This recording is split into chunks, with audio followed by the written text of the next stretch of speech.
Polity எப்படி 2 நாளில் complete பண்ணி வீடியோ போட்டிருந்தனோ அதே மாதிரியே ஜியோகிராஃபிக்கான வீடியோ தான் இது.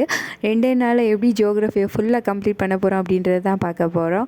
So hi, this is me your sister. Welcome back to another episode of PDJ journey.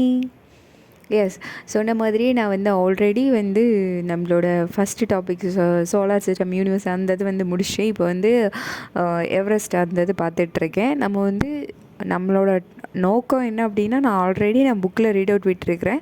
இது வந்து நோட்ஸ், அதாவது கிளாஸ் எடுக்கும்போது நோட்ஸ் எழுதுவோம் இல்லையா, அதனால தான் ரொம்ப கேவலமாக இருக்குது. அப்போ ஏதோ ஒரு சார் சொல்லிட்டு போகும்போது அப்படியே நம்ம எழுதுறதுக்கும் நம்ம நிறுத்தி நிதானமாக எழுதுறதுக்கும் வித்தியாசம் இருக்குல்ல. ஸோ லைவ் கிளாஸில் எழுதுனது தான் இவ்வளோ கேவலமாக இருக்குது. ஹேண்ட் பார்க்குறதுக்கே ரொம்ப கன்றாவியாக இருக்குது. பட் பரவாயில்ல, இனி மறுபடியும் உட்காந்து நம்ம அதுக்காண்டி நம்ம நோட்ஸ் அழகாக எழுதணும் அப்படின்றதுக்காண்டி நோட் எழுத முடியாது இல்லையா. நம்மக்கிட்ட டைம் இல்லை, ஜஸ்ட் 40 days. ஸோ அதனால் நான் என்ன பண்ணிட்டேன் அப்படின்னா, அதெல்லாம் நம்ம வந்து போதரே பண்ணலை. நான் பாட்டுக்கு படிக்க ஸ்டார்ட் பண்ணுறேன். படிச்சுட்டு தான் இருக்கேன். ஒவ்வொரு டாப்பிக்காக கம்ப்ளீட் பண்ணிவிட்டு வந்துட்டுருக்கிறேன். ஸோ நீங்களுமே வந்து புக்கில் ஆல்ரெடி படிச்சிட்டிங்க அப்படின்னா, நோட்ஸ் எடுத்து வச்சுருந்தீங்க அப்படின்னா உங்களுக்கு ஈஸியாகவே முடிஞ்சிடும். ஏன்னா நோட்ஸ் இருந்துச்சு அப்படின்னா எவ்வளோக்கு எவ்வளோ நம்ம வந்து புக்கில் படிக்கிறதுக்கும் நோட்ஸ் எடுத்து படிக்கிறதுக்கும் வித்தியாசம் இருக்குது. ஒரு சிலருக்கு வந்து புக்கில் படித்தாதான் அது வந்து அவங்களுக்கு ஒரு சாட்டிஸ்ஃபேக்டரி லெவல் இருக்கும். ஒரு சிலவங்க வந்து நோட்ஸ் படித்தாலே அவங்களுக்கு வந்து கம்ப்ளீட்டாக ஃபீல் பண்ணுவாங்க. நான் அந்த மாதிரி கேட்டகரி தான். நான் புக்கில் ஆல்ரெடி படிச்சிட்டேன். இது வந்து செகண்ட் டைம் நான் வந்து எழுதி வச்சுருக்கிற நோட்ஸை வந்து ரீட் அவுட் பண்ணிகிட்ருக்கிறேன். ஸோ இப்படி படித்தோம் அப்படின்னா நம்ம மைண்டில் நல்லாவும் ஃபிக்ஸ் ஆகும். மறுபடியும் சொல்கிறேன், 2 நாளில் முடிக்கிறது வந்து நார்மலான ஒரு விஷயம் கிடையாது, சாத்தியமும் கிடையாது. கண்டினியூஸாக நம்ம வந்து அதை படிச்சுக்கிட்டே இருந்து 2 நாளில் முடித்தோம் அப்படின்னா அது வந்து ஈஸியாக இருக்கும். ஆனால் இப்போ தான் ஸ்டார்ட் பண்ணுறோம் அப்படின்னா அது பாசிபிளே கிடையாது. 2 நாளில் ஜியோகிராஃபியில் சத்தியமாக முடிக்க முடியாது யாராக இருந்தாலும்.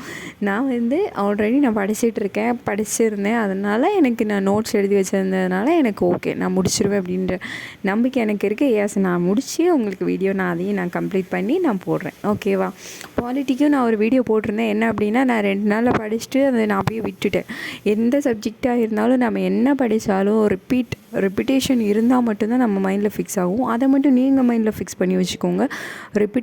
ரிவிஷன் இல்லை அப்படின்னா எந்த சப்ஜெக்ட் எப்படி படிச்சிருந்தாலும் அது ஃப்ளாப்பு தான். ஸோ ரிவைஸ் திரும்ப பார்க்குறதுனால ஒன்றும் ஆக போகிறது கிடையாது. ஒரு அண்ணனோட வீடியோலாம் நான் பார்த்தேன். அவர் வந்து மார்னிங் என்ன படிக்கிறாரோ அதே தான் மதியம் படிப்பாராம். மதியம் படிக்கிறதே தான் ஈவினிங் படிப்பாராம். அப்படி படித்ததுனால தான் அவரால் வந்து குரூப் 4 வந்து ஸ்டேட் 130 சம்திங் 120 ரேங்க் எடுத்திருந்தாங்க. ஸோ அந்த அண்ணன் சொல்லியிருந்தாங்க. அந்த மாதிரி ரெப்பிட்டேஷன் வந்து கண்டிப்பாக இருந்துகிட்டே இருக்கணும். ரிவிஷன் கண்டிப்பாக பண்ணிகிட்டே இருங்க. பண்ணால் மட்டும்தான் நமக்கு மைண்டில் ஃபிக்ஸ் ஆகும். ஒன்றும் ரோபோட் கிடையாதுல்ல, சிங் அப்படிங்கிறதுக்குள்ளே எல்லாத்தையும் படிக்கிறதுக்கு. நம்ம என்ன தான் எப்படி தான் படிச்சிருந்தாலும் ரிவைஸ் பண்ணாமல் நமக்கு எதுவுமே இங்கே கதை ஆக போகிறது கிடையாது. அதனால் நீங்கள் என்ன படிச்சிருந்தாலும் ரிவைஸ் பண்ணுங்கள். ரிவைஸ். ஸோ இந்த வீடியோ முடிஞ்சு நெக்ஸ்ட் வீடியோவில் பார்க்கலாம். பாய்.